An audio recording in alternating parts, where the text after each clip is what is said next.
Good morning from the gorgeous Gold Coast once again.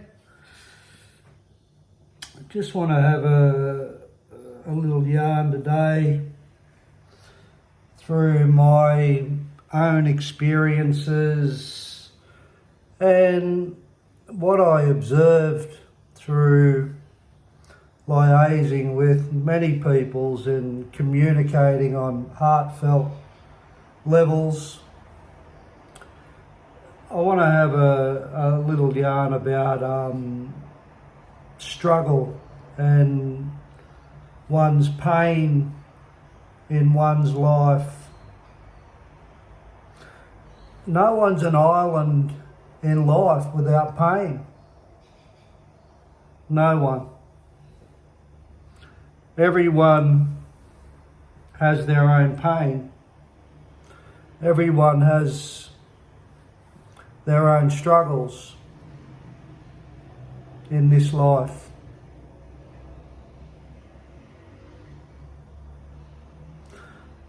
You can't be in this earthly world without it. It's absolutely impossible. So you can take that for what it is, or you can disagree with that, or you can agree with that. You can do whatever you want with that. But the reality is that isolation that we feel within our own pain and struggle when we go through that during the course of our lives is universal. And what I found during my course of dealing with my pain, I've had pain right throughout my life. I've had pain ever since I can remember. As far back as I can remember being conscious, my mum used to say to me, "Why are you so unhappy, Dean?" Because I was in pain. I was in pain in the environment I was living with in my family. I didn't like it. I couldn't articulate it, but I still didn't like it.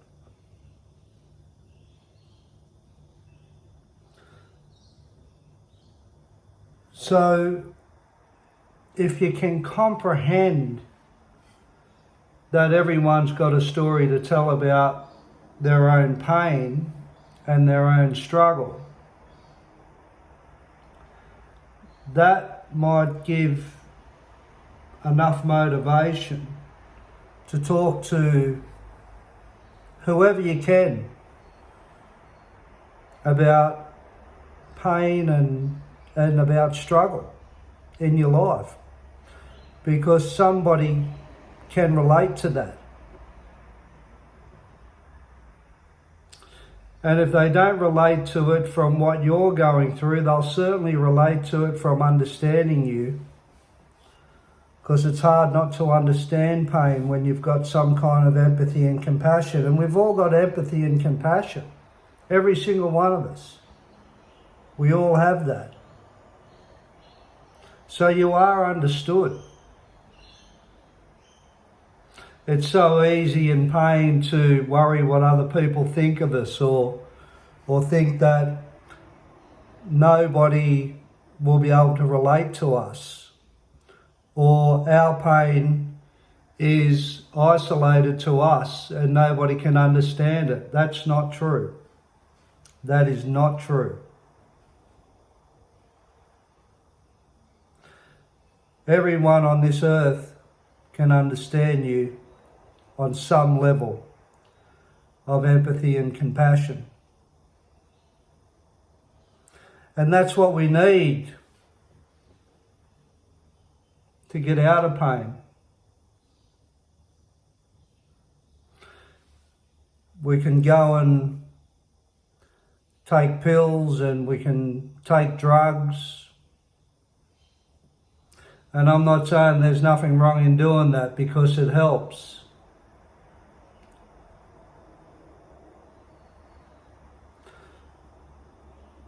But what really is nurturing in life is our connections and to be understood by other people with our pain, and to feel safe, and to trust people that they're not going to judge us on our pain. I had pain in prison when I hated myself. And I used to portray this tough image, hard, fight anybody. And I was like that because I had to survive. But inside I was scared. I was absolutely petrified every day of my life.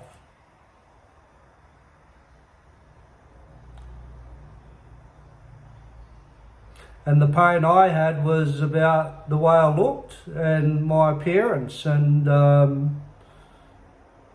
there was also guilt and shame for my behaviour. But I didn't really know about the guilt and shame fully. It was just more, I had pain from an image point of view. And that's another point. All your pain is relevant. Even the way you look in pain is relevant. Everything is relevant in your pain. It might be the littlest thing where you might think, oh, I can't talk about that. Oh, people are going to think I'm stupid if I go there with that.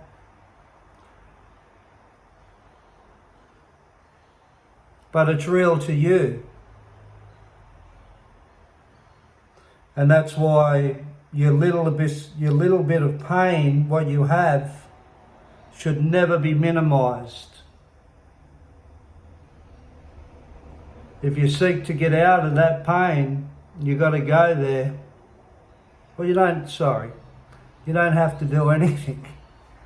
You don't have to do anything. But I think it's important to get the courage to talk about those things that we minimize and we disregard as small things.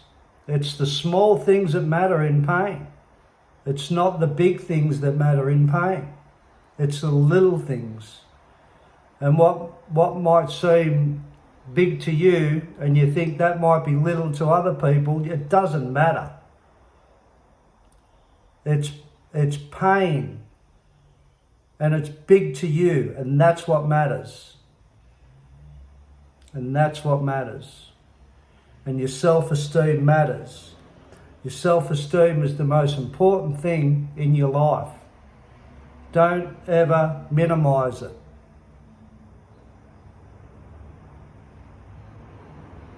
And even if you do decide to get on drugs to deal with your pain and your hurt, keep searching.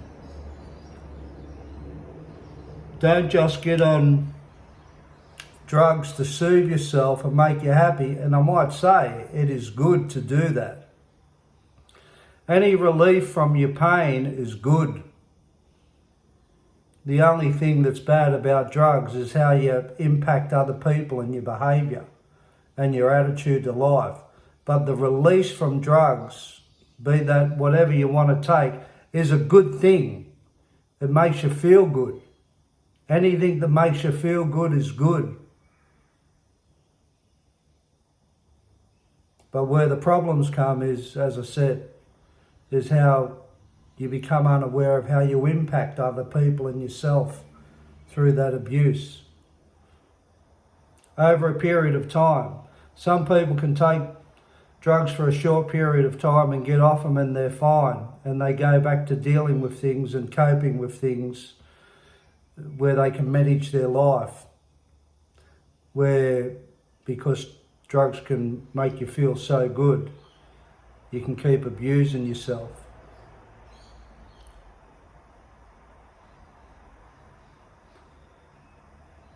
And that abuse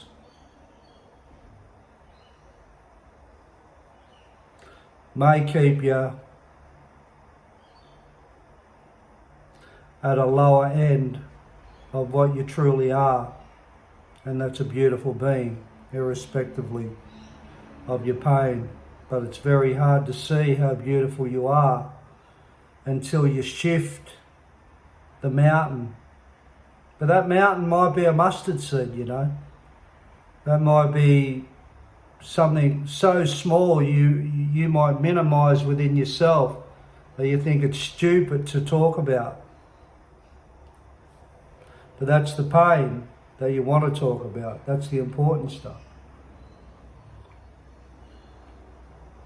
And the communication in our pain is the healing. But you've got to get courageous enough and acknowledge it enough to do something about it. Instead of taking drugs or antidepressants or whatever release people get from drugs and staying there. That does not work over a long period of time.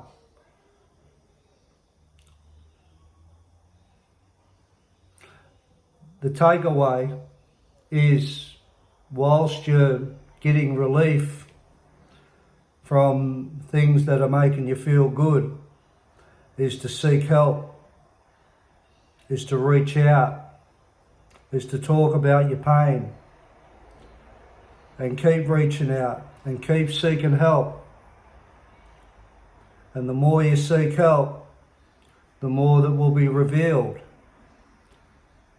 It has to. The healing components in sharing is phenomenal. Absolutely phenomenal.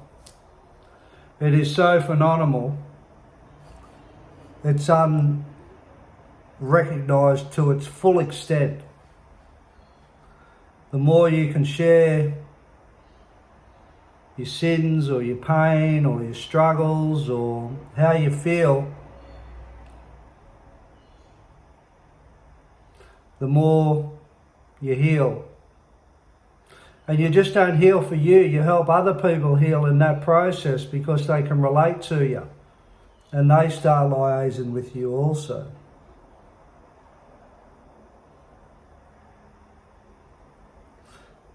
So it is possible to live a life where you get through your pain. But you got to take it head on. You got to take it head on. It's important to take it head on. And the more you can dig deep within yourself to find those little things that put you in pain or put you lesser than, the more release you'll find. If it's the way you look, you keep talking about that. You don't give up. You don't give up. You don't give up reaching out and talking about how you look, how you feel about yourself. If it's shame, you don't give up talking about the incident that has got you into shame that you can identify.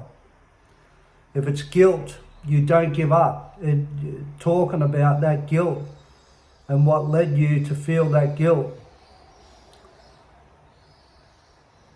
If it's embarrassment, you don't give up talking about feeling embarrassed and what led you to feel embarrassed. Because that's what happens when you start exploring your pain. You start joining the dots. And there's the power in understanding yourself. And when you can join the dots from your pain, you can put some of it behind you.